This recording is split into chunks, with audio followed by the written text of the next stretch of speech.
नमस्कार, आप देख रहे हैं बोरा न्यूज। नमनी असम में हो रहे अतिक्रमण हटाने की कार्रवाई को लेकर मंत्री रंजित दास ने प्रतिक्रिया व्यक्त की है। उन्होंने कहा, औद्योगिकरण के लिए ही ये अतिक्रमण हटाने की कार्रवाई चल रही है। अगर औद्योगिकरण की जरूरत नहीं है और अन्य दल भी कहें कि इसकी आवश्यकता नहीं है तो हम अतिक्रमण नहीं हटाएंगे। अखिल गगोई पर निशाना साधते हुए उन्होंने कहा, अखिल गगोई मगरमच्छ के आंसू बहा रहे हैं। मंत्री रंजित दास नौगांव में पंचायत और ग्रामीण विकास विभाग की एक समीक्षा बैठक में भाग ले रहे थे।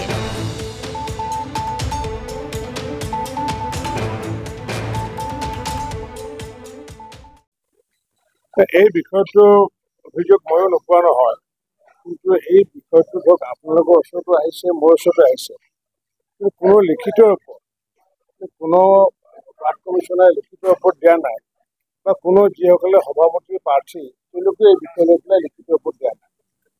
দিয়া যিহেতু নাই, গতিকে হাইপথেটিকেল কথা এটাতো কৈও লাভ নাই, কিন্তু কথাষাৰ যে সত্যতা আছে এইটো মই জানো।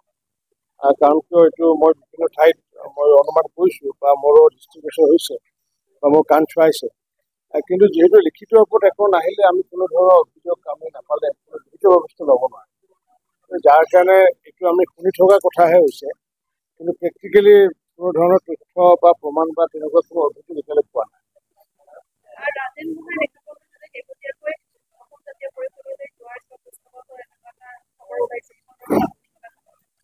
এই সন্দৰ্ভত মই বিশেষ নাজানো, কাৰণ কিয় যিহেতু দলীয় বিষয়, গতিকে মাননীয় আমাৰ ৰাজ্যিক সভাপতি দিলীপ শইকীয়া ডাঙৰীয়াই গম পাব বিষয়।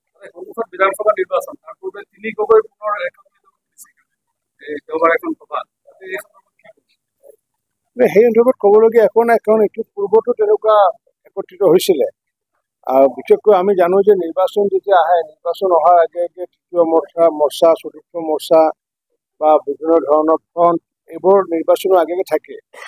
আৰু এইবোৰ থাকে বাৰিষা আহিলে যেনেকুৱাকৈ ভেকুলীয়ে তৎপৰ শব্দ এটা হয়, আৰু যেতিয়া বাৰিষা যায়গৈ তেতিয়া ভেকুলী নোহোৱা হয়। গতিকে নিৰ্বাচনৰ আগে আগে বিশেষকৈ অসম বুলি নহয় সমগ্ৰ ভাৰতবৰ্ষতে কুচকাৱাজ চলে। গতিকে এই বিষয়টো আমি আজি নহয় বহু বছৰ আগৰ পৰা দেখি আহিছোঁ। গতিকে এই বিষয় লৈ পেলাই চিন্তা কৰিবলগীয়া নাই, কাৰণ মই ভাবোঁ যে ভাৰতীয় জনতা পাৰ্টী যি সমৰ্পিত মনোভাৱেৰে কাম কৰি আহিছে। মাননীয় দেশৰ প্ৰধানমন্ত্ৰী নৰেন্দ্ৰ মোদী ডাঙৰীয়াই কৈছে যে ভাৰতবৰ্ষৰ জাতি চাৰিটা আছে, আৰু সেই চাৰিটা জাতি হৈছে দুখীয়া জাতি, মহিলা জাতি, কৃষক জাতি আৰু যুৱক বা যুৱতী। এইসকলক যেতিয়ালৈ আমি ইকনমিকেলি আপডেট কৰিব নোৱাৰোঁ তেতিয়ালৈ ভাৰতবৰ্ষ আত্মনিৰ্ভৰ হ'ব নোৱাৰে। আৰু যাৰ কাৰণে আমি সৰ্বাধিক গুৰুত্ব আৰোপ কৰিছোঁ আমি দুখীয়াৰ ক্ষেত্ৰত প্ৰধানমন্ত্ৰী আৱাস যোজনা, ঘৰ দিয়া হওক বা ঘৰৰ লগত পানী যোগান, ঘৰৰ লগত গেছ যোগান, ঘৰৰ লগত আমি শৌচালয়, ঘৰৰ লগতে আমি ইলেক্ট্ৰিফিকেশ্যন, এইবোৰ হৈছে কি দুখীয়াৰ কল্যাণ। আৰু সেই ঘৰবোৰ দিয়াৰ পিছতো যিহেতু আমি আয়ুষ্মান ভাৰতৰ জৰিয়তে, কাৰণ ধনী মানুহে চিকিৎসা কৰিব পাৰিব, দুখীয়াই নোৱাৰিব, যাৰ কাৰণে দুখীয়াসকলক সৰ্বাংগীন কল্যাণৰ কাৰণে অকল ঘৰ দিয়া বা তেওঁলোকক বিদ্যুৎ দিয়াই নহয় বা পানী দিয়াই নহয়, তেওঁলোকে দুখীয়া মানুহৰ টকা যাতে আত্মসাৎ নহয়, মধ্যভোগীসকল যে নিপাত যায়, যাৰ কাৰণে কোটি কোটি দুখীয়া মানুহৰ কাৰণে বেংক একাউণ্ট বিনামূলীয়াকৈ খোলাই নহয়, প্ৰায় 64,000 কোটি টকা ডাইৰেক্ট ডিবিটি বেংক একাউণ্টৰ জৰিয়তে ট্ৰেন্সফাৰ কৰা হৈছে। এইটো ডাঙৰ এটা এচিভমেণ্ট, কাৰণ সেই বেনিফিচিয়াৰীসকলে পোনপটীয়াকৈ পাইছে। প্ৰধানমন্ত্ৰী আৱাস যোজনাৰ ক্ষেত্ৰত পূৰ্বতে কি আছিলে, আমাৰ চৰকাৰ অহাৰ আগত, মোদী ডাঙৰীয়া চৰকাৰ অহাৰ আগত 10,000 টকা যদি ক'ৰবাত খৰচ নকৰে তেতিয়াহ'লে তেওঁ ঘৰ নাপায়। এতিয়া যিহেতু ডিবিটিৰ জৰিয়তে কৰা হয়, গতিকে তাৰ কাৰণে আজি আমি অসমত আমাৰ যি 27 লাখ ঘৰ আমাক প্ৰদান কৰিছিলে, আমি ইতিমধ্যে 22,60,000 ঘৰ আমি সম্পূৰ্ণ কৰিছোঁ। বাকী ঘৰবোৰ আমি সম্পূৰ্ণ কৰাকৈ লাগি আছোঁ এতিয়া নাই, কাৰণ ৰিচেণ্টলি আমাৰ ছাৰ্ভে হৈ গৈছে। ছাৰ্ভে হোৱাৰ পিছত যিহেতু ভাৰত চৰকাৰে গৈ পেলাই পুনৰ আমি ঘৰৰ কথা কম, আমি যিহেতু প্ৰতিশ্ৰুতি দিছোঁ যে আমি প্ৰতি ঘৰ কেঁচা ঘৰত থকা মূল ঘৰটো যে কেঁচা, সেইটো আগন্তুক আমি প্ৰতি ঘৰ দিম, যাৰ কাৰণে ছাৰ্ভে কৰিছোঁ। আৰু এই ছাৰ্ভে আগন্তুক আমাৰ সম্পূৰ্ণ হোৱাৰ পিছত গাঁও সভাত আমি পাইট কৰিম। গাঁও সভাৰ পিছত টেকনিকেলি আমাৰ ডিপাৰ্টমেণ্টৰ মানুহে ঘৰে ঘৰে গৈ এছেছমেণ্ট কৰিব, তাৰপিছত ভাৰত চৰকাৰ আমি খুজিম। যাৰ কাৰণে মই প্ৰতিখন জিলাত আজি ৰাতিপুৱাৰ ভাগতো মই মৰিগাঁও জিলা, এতিয়া নগাঁও জিলা কণ্টেক্ট পিছত মই যামগৈ হোজাই। উদ্দেশ্য এটা, যাতে প্ৰধানমন্ত্ৰী আৱাস যোজনাৰ ঘৰৰ যি কমপ্লিশ্যন এতিয়া যিখিনি বাকী আছে সেইখিনি যাতে কৰিব পাৰোঁ। এতিয়া নগাঁৱৰ যদি উদাহৰণ কওঁ, নগাঁৱত ইতিমধ্যে আমি 1,84,000 আমি ঘৰ ইতিমধ্যে আমি পাইছিলোঁ প্ৰধানমন্ত্ৰী আৱাস যোজনাৰ ঘৰ, আৰু 1,84,000 ভিতৰত ইতিমধ্যে 1,26,000 ঘৰ আমাৰ সম্পূৰ্ণ কৰা হৈছে, একেবাৰে তেওঁলোকক হেণ্ড অভাৰ কৰা হৈছে। বাকী 55,000 ঘৰ আমাৰ এতিয়া অনগোইং চলি আছে। মই আজি নিৰ্দেশ প্ৰদান কৰিছোঁ 10 অক্টোবৰৰ ভিতৰত এই যাতে আমাৰ 55,000 ঘৰ যাতে আমি সম্পূৰ্ণ কৰিব পাৰোঁ তাৰ কাৰণে আজি টাৰ্গেট ফিক্স কৰি দিছোঁ বিডিঅ'সকলে। আৰু বিডিঅ'সকলে এচিউৰ কৰিছে যে তেওঁলোকে 10 অক্টোবৰ কমপ্লিট কৰিব। আৰু তেওঁলোকে যদি কমপ্লিট কৰিব নোৱাৰে তাৰ পঞ্চায়তৰ ছেক্ৰেটাৰী হওক বা বিডিঅ'কে ইয়াৰ পৰা ট্ৰেন্সফাৰ কৰা হ'ব। গতিকে যাৰ কাৰণে প্ৰতিটো অঞ্চলত গৈ পেলাই এই সভা কৰা এইটোৱে। আৰু মই দৃঢ় বিশ্বাসী যে এইটোত আমি সফলতা লাভ কৰিম। কাৰণ কিয় 2016 চনৰ পৰা 21 চনলৈ আমি আমাৰ বিভাগৰ বিষয়া কৰ্মচাৰীসকলে 4 লাখ ঘৰ সম্পূৰ্ণ কৰিছে। আমি 21 চনৰ পৰা আমি 4 বছৰৰ ভিতৰত আমি 16 লাখ ঘৰ সম্পূৰ্ণ কৰিম। মানুহ একেখিনি মানুহ আছে, একেখিনি ব্লকৰ মানুহ, একেখিনি পঞ্চায়তৰ মানুহ। পূৰ্বতে 5 বছৰত 4 লাখ কৰিলে আৰু এতিয়া আমাৰ লগত তেওঁলোকে কাম কৰি আমি যদি লগত কাম কৰোঁ আমাৰ তলত কোনো কাম নকৰে। লগত কাম কৰা যি মানসিকতাৰ বাবে আজি 16,60,000 ঘৰ সম্পূৰ্ণ কৰিব পাৰিছোঁ। নগাঁও জিলাৰ পাৰফৰ্মেঞ্চ খুবেই ভাল। বাকী যি 55,000 ঘৰৰ কাম চলি আছে 1,26,000 ঘৰ সম্পূৰ্ণ হৈছে আৰু 55,000 ঘৰটো নিশ্চিত ৰূপত আমি 10 অক্টোবৰৰ ভিতৰত আমি শেষ কৰিব পাৰিম। অসমৰ ক্ষেত্ৰত কিমান বাকী আছে আৰু কিমান অসমৰ ভিতৰত ইতিমধ্যে আমি 20,37,000 ঘৰ ভিতৰত সম্পূৰ্ণ হৈছে। বাকী আমাৰ প্ৰায় 6.5 লাখ ঘৰৰ কাম আমাৰ নিৰ্মাণ কাৰ্য চলি আছে আৰু সেইখিনিও আমি সম্পূৰ্ণ টাৰ্গেট ৰাখিছোঁ, অক্টোবৰত ৰাখিছোঁ। কাৰণটো আমি নৱেম্বৰ ডিচেম্বৰ ভাৰত চৰকাৰৰ পৰা আৰু আমি যদি 8-10 লাখ ঘৰ আমি নতুনকৈ আনি নতুন ছাৰ্ভে যিসকলক কৰিছোঁ তেওঁলোকে দিব পৰা যায় তাৰ কাৰণে আমি লক্ষ্য নিৰ্ধাৰণ কৰিছোঁ। আৰু সেইকাৰণে আমি পূৰ্বতো কৈছোঁ যে যিসকলৰ মানুহৰ মূল ঘৰটো কেঁচা ঘৰ সেইসকল প্ৰত্যেক ঘৰ পৰিয়ালে আগন্তুক দিনত তেওঁলোকে ঘৰ পাব।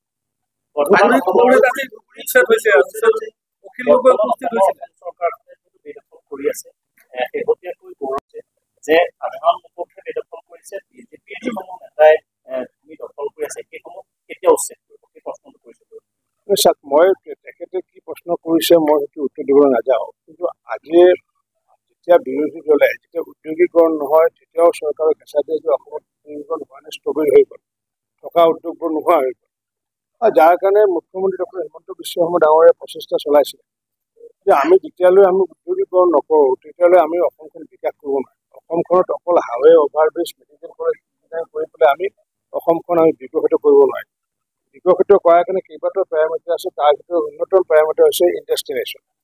ইণ্ডাষ্ট্ৰিয়েলাইজেশ্যন কৰাৰ কাৰণে আমি যি এডভান্টেজ আছামৰ জৰিয়তে 1,10,000 কোটি টকাৰ যি আমি বিনিয়োগ কৰাৰ কাৰণে যি আমি প্ৰস্তাৱ পালোঁ আৰু প্ৰস্তাৱৰ প্ৰথম প্ৰাইমাৰী কণ্ডিশ্যনটো হৈছে কি তেওঁলোকে মাটি আমি দিব লাগিব। মাটি দিব লাগিলে আমাৰ যিসমূহ মাটি চৰকাৰী মাটিসমূহ আছে সেইবোৰ উন্মুক্ত হৈ থাকক বা বেদখল হৈ থাকক, সেইবোৰ মাটিক আমি আগন্তুক দিনত যিসকল উদ্যোগীকৰণৰ কাৰণে আগবাঢ়ি আহিছে তেওঁ দিয়াৰ কাৰণে ব্যৱস্থা কৰিছে। গতিকে ৰাইজে সিদ্ধান্ত ল'ব লাগিব যে উদ্যোগীকৰণ হ'ব লাগে নে নালাগে। যদি উদ্যোগীকৰণ হ'ব নালাগে বুলি সকলো দলে যদি কয়, সকলো ৰাজনৈতিক দল অসমৰ জনসাধাৰণে যদি কয় তাত আমাৰ ক'বলগীয়া একো নাই। কাৰণ তেতিয়া আমিও নিশ্চয় পাম। কাৰণ তেতিয়া আমি যি লৈ পেলাই যুদ্ধ কৰি আছোঁ যে অসমখন 1ৰ পৰা 5 নম্বৰ ন্যায়ৰ কাৰণে যি আমি প্ৰক্ৰিয়া চলাই আছোঁ সেই প্ৰক্ৰিয়া আমি আগন্তুক দিনত সাৰ্থক হ'ব লাগিলে নিশ্চিত ৰূপত উদ্যোগীকৰণ কৰিব লাগিব। উদ্যোগীকৰণ কৰিব লাগিলে 1,000 বিঘা মাটি লাগিব। মাটি দিব লাগিলে যিসমূহ আমাৰ গ্ৰেজিং লেণ্ড আছে সেইবোৰ মাটি দিব নোৱাৰে as per the supreme court verdict. গতিকে যিসমূহ খাচ মাটি চৰকাৰী মাটিত বেদখল কৰি আছে কোনো ধৰণৰ বেআইনীভাৱে নীতিগতভাৱে কোনো ধৰণৰ কাগজ পত্ৰ নোহোৱাকৈ সেইবোৰৰ ক্ষেত্ৰত উচ্ছেদ কাৰ্য চলোৱা হৈছে। আৰু যিসমূহ তাৰ ভিতৰত যদি জেনুইন কোনোবা যদি আছে নিশ্চিত ৰূপত চৰকাৰৰ নীতিৰ আধাৰ তেওঁলোকক আগন্তুক মাটিও দিব।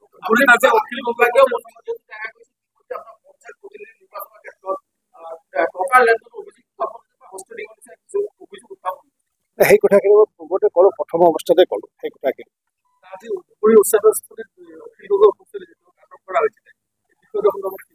অখিল গগৈৰ ঘৰিয়ালৰ চকুপানী ঢুকাৰ দৰে। কাৰণ অখিল গগৈ যদি একাষাৰ কথা যদি তাত গৈ পেলাই যদি ক'লেহেঁতেন যে উদ্যোগীকৰণ হ'ব লাগিব, যিসকলে প্ৰকৃতভাৱে যিসকল মানুহ যিসকলে আল্টিমেটলি সেইসকল মানুহ ক'ৰ পৰা মাইগ্ৰেশ্যন হৈ আহিছে, মাইগ্ৰেশ্যন য'ৰ পৰা হৈ আহিছে হয়তো গৰাখহনীয়াৰ কাৰণে আহিব পাৰে, বানপানীৰ কাৰণে আহিব পাৰে, আহিলেতো সেই চাৰ্কুল অফিচতো ৰেকৰ্ডটো থাকিব লাগিব।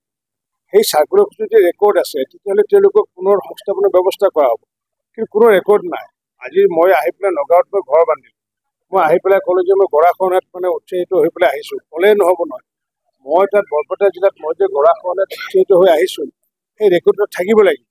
আৰু সেই ৰেকৰ্ডত থাকিব লাগিব যে মই আহি পেলাই নগাঁৱত ইয়াতে কোনো ৰকমে আছোঁ। এতিয়া হয়তো মোৰ ক্ষেত্ৰত বিবেচনা কৰিম, কিন্তু মই তাত কোনো ধৰণৰ গৰাখহনীয়াটো মোৰ হেৰি হোৱা নাই, কোনো ধৰণৰ ৰেকৰ্ড নাই। আৰু ইয়াতে আহি পেলাই মই যদি নগাঁৱত আহি পেলাই যদি চৰকাৰী মাটি বেদখল কৰি থাকে আপোনালোকে মোক সোধাই আহিব আপুনি নিশ্চিতভাৱে উচ্ছেদ কৰাৰ কথাই ক'ব। ৰেকৰ্ড থকাসকলে সংস্থাপন কৰিব। স্বাভাৱিক এইটো পাব, কাৰণ এইটো চৰকাৰী নীতি আছে। যিসকলে মানে তেওঁলোকৰ বানপানীৰ ক্ষেত্ৰতে হওক বা গৰাখহনীয়াৰ ক্ষেত্ৰতে হওক, সেইসকলে মাটি হেৰাইছে, সেইসকলৰ তৎকালীনভাৱে মণ্ডলসমূহে ছাৰ্ভে কৰি ৰেকৰ্ড থাকে, আৰু সেই ৰেকৰ্ডত যদি তেওঁলোকৰ নাম আছে, নিশ্চিত ওপৰত আগন্তুক চৰকাৰে তেওঁলোকক মাটি দিবলৈ দায়বদ্ধ। তেওঁলোকৰ যদি কোনো ৰেকৰ্ড নাই, ক'ৰ পৰা আহিছে কি কথা, তেতিয়াহ'লে তেওঁলোকতো মাটি দিয়াৰ কোনো প্ৰশ্ন নুঠে। इसी तरह हर एक न्यूज़ से अपडेट रहने के लिए आप देखते रहिए बोराई न्यूज़, और बोराई न्यूज़ को लाइक, फॉलो और सब्सक्राइब करना ना भूलें। धन्यवाद।